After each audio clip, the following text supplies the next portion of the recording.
नमस्कार मित्रों। आज का विषय बड़ा दुर्लभ है। आज हम जानेंगे मनुष्य प्राप्ति का वास्तविक उद्देश्य क्या है, हमें इस संसार में बार बार क्यों जन्म लेना पड़ता है, वह क्यों हमें बार बार मरना पड़ता है, हमें ईश्वर की प्राप्ति कैसे हो, मोक्ष क्या है और हम मोक्ष को कैसे प्राप्त हो सकते हैं।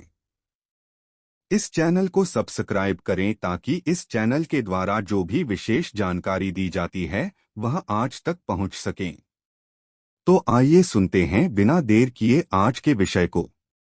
गरुड़ ने कहा, हे दया के सागर, अज्ञान के कारण ही जीव की उत्पत्ति इस संसार में होती है। इस बात को मैंने सुन लिया, अब मैं मोक्ष के सनातन उपाय को सुनना चाहता हूँ। हे देवदेवेश शरणागत वत्सल प्रभो, सभी प्रकार के दुखों से मलिन बनाए गए इस दुस्तर असार संसार में नाना प्रकार के शरीरों में प्रविष्ट जीवों की अनंत राशियां हैं। वे इसी संसार में जन्म लेती हैं और इसी में मर जाती हैं, किंतु उनका अंत नहीं होता है। वे सदैव दुख से व्याकुल ही रहती हैं, यहाँ कहीं कोई भी सुखी नहीं है। हे मोक्षदाता स्वामिन, वे किस उपाय से मुक्त हो सकते हैं, उसको आप मुझे बताने की कृपा करें।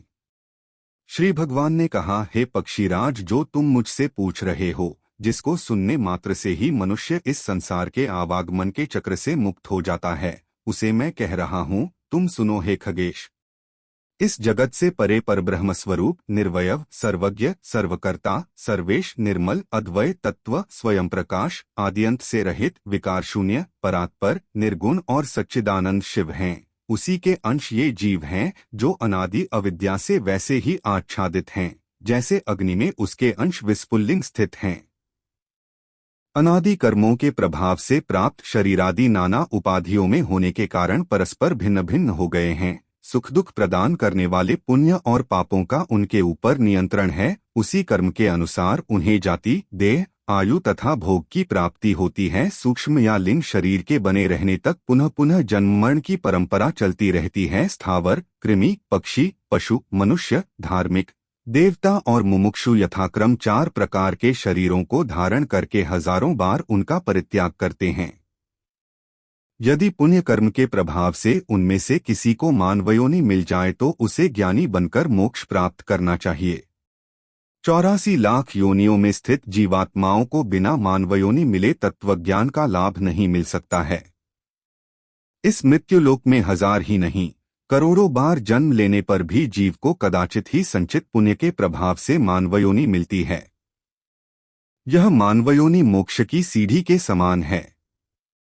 इस दुर्लभ योनि को प्राप्त कर जो प्राणी स्वयं अपना उद्धार नहीं करता है, उससे बढ़कर पापी इस जगत में दूसरा कौन हो सकता है। अन्य योनियों से भिन्न सुंदर सुंदर इंद्रियों वाले इस जन्म का लाभ लेकर जो मनुष्य आत्महित का ज्ञान नहीं रखता है, वह ब्रह्मघाती है। किसी का भी पुरुषार्थ शरीर के बिना संभव नहीं है। अतः शरीर रूपी धन की रक्षा करते हुए पुण्य कर्म करना चाहिए। आत्मा सभी का पात्र है, इसलिए उसकी रक्षा में मनुष्य सर्वदा संलग्न रहे। जो व्यक्ति आजीवन उस आत्मा की रक्षा में प्रयत्नशील रहता है, वह जीवित रहते हुए ही अपना कल्याण देखता है। मनुष्य को ग्राम, क्षेत्र, धन, घर, शुभाशुभ कर्म और शरीर बार बार नहीं प्राप्त होता है। विद्वान लोग सदैव शरीर की रक्षा के उपाय में लगे रहते हैं। कुष्ठादि महाभयंकर रोगों से ग्रस्त होने पर भी मनुष्य उस शरीर को छोड़ना नहीं चाहता है। शरीर की रक्षा धर्म के लिए, धर्म की रक्षा ज्ञान के लिए और ज्ञान की रक्षा ध्यान योग के लिए तथा ध्यान योग की रक्षा तत्काल मुक्ति प्राप्ति के लिए होती है। यदि आत्मा ही अहितकारी कार्यों से अपने को दूर करने में समर्थ नहीं हो सकता है, तो अन्य दूसरा कौन ऐसा हितकारी होगा जो आत्मा को सुख प्रदान करेगा। यहीं इसी लोक में नरकरूपी व्याधि की चिकित्सा नहीं की गई तो औषधिविहीन देश परलोक में जाकर रोगी उससे मुक्ति का क्या उपाय करेगा। बुढ़ापा तो बाघिन के समान है। जिस प्रकार से फूटे हुए घड़े का जल धीरे धीरे बह जाता है, उसी प्रकार आयु भी क्षीण होती रहती है। शरीर में विद्यमान रोग शत्रु के सदृश कष्ट देते हैं, इसलिए कल्याण इसी में है कि इन सभी से मुक्ति प्राप्त करने का सत्प्रयास किया जाए। जब तक शरीर में किसी प्रकार का दुख नहीं होता है, जब तक विपत्तियां सामने नहीं आती हैं और जब तक शरीर की इंद्रियां शिथिल नहीं पड़ती हैं, तब तक ही आत्मकल्याण का प्रयास हो सकता है। जब तक यह शरीर स्वस्थ है, तब तक ही तत्वज्ञान की प्राप्ति के लिए समय प्रयत्न किया जा सकता है। कोशागार में आग लग जाने पर मूर्ख कुआं खोदता है, ऐसे पर्यटन से क्या लाभ। मनुष्य नाना प्रकार के सांसारिक कार्यों में व्यस्त रहने से बीतते हुए समय को नहीं जान पाता है। वह दुख सुख तथा आत्महित को भी नहीं जानता है। पैदा होने वालों को, रोगियों को, मरने वाले को, आपत्तिग्रस्त को और दुखी लोगों को देखकर भी मनुष्य मोहरूपी मदिरा को पीकर जन्म मरणादि दुख से युक्त संसार से नहीं डरता। संपदाएं स्वप्न के समान हैं, यौवन पुष्प के सदृश है, आयु चंचल बिजली के तुल्य नष्टप्राय है, ऐसा जानकर भी किसको धैर्य हो सकता है। 100 वर्ष का जीवन अत्यल्प है, वह भी निद्रा तथा आलस्य में आधा चला जाता है। तदंतर बाल्यावस्था, रोग, वृद्धावस्था एवं अन्यान्य दुहकों में व्यतीत हो गया और जो थोड़ा बचा वह भी निष्फल हो जाता है। जिस कार्य को तुरंत आरंभ कर देना चाहिए, उसके संदर्भ में जो उद्योगहीन होकर बैठा है, जहां जागते रहना चाहिए वहां जो सोता रहे तथा भय के स्थान पर जो आश्वस्त होकर रहता है, ऐसा वह कौन मनुष्य है जो मारा नहीं जाता।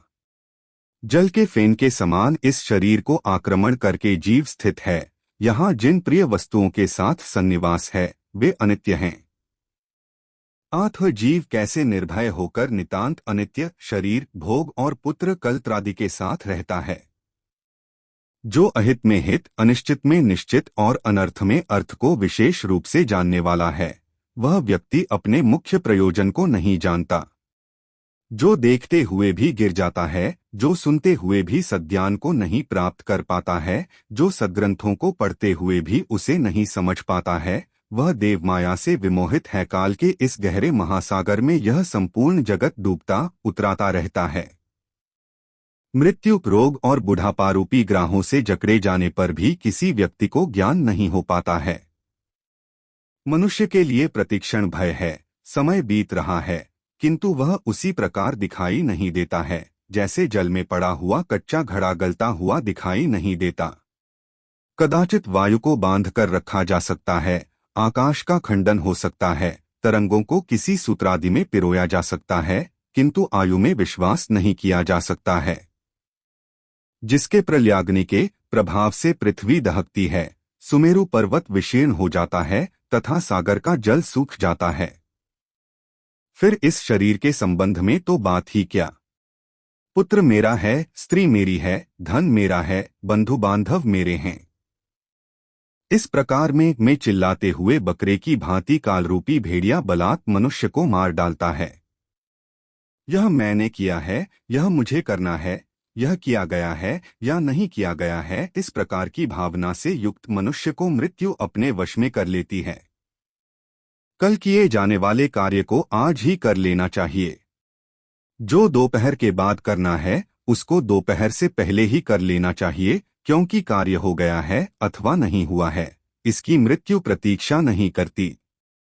वृद्धावस्था पथ प्रदर्शक है, अत्यंत भयंकर रोग सैनिक है, मृत्यु शत्रु है। ऐसी विषम परिस्थिति में फंसा हुआ मनुष्य अपने रक्षक भगवान विष्णु को क्यों नहीं देखता है। तृष्णारूपी सुई से छिद्रित, विषरूपी घृत में डूबे, रागद्वेषरूपी अग्नि की आंच में पकाए गए मानव को मृत्यु खा लेती है। बालक, युवा, वृद्ध और गर्भ में स्थित सभी प्राणियों को मृत्यु अपने में समाहित कर लेती है। ऐसा है यह जगत। यह जीव अपने शरीर को भी छोड़कर यमलोक चला जाता है, तो भला स्त्री, माता पिता और पुत्रादि का जो संबंध है वह किस कारण से प्रेरित होकर बनाया गया है। संसार दुख का मूल है, वह किसका होकर रहा है, अर्थात इसकी ओर जिसका मन अधिक रम गया है वही दुखित है। जिसने इस सांसारिक व्यामोह का परित्याग कर दिया है वह सुखी है। उसके अतिरिक्त कहीं पर भी अन्य कोई दूसरा सुखी नहीं है। तो दोस्तों, कैसा लगा आज का विषय? नीचे कमेंट बॉक्स में अपनी राय जरूर लिखें। इसका शेष भाग जल्द ही आप तक पहुंचाने का प्रयत्न करेंगे। अगर अभी तक आपने इस चैनल को सब्सक्राइब नहीं किया है तो जल्दी से जल्दी चैनल सब्सक्राइबर करें। आने वाले विषय तक आपके इस दोस्त को इजाजत दे, तब तक के लिए जय श्री कृष्ण।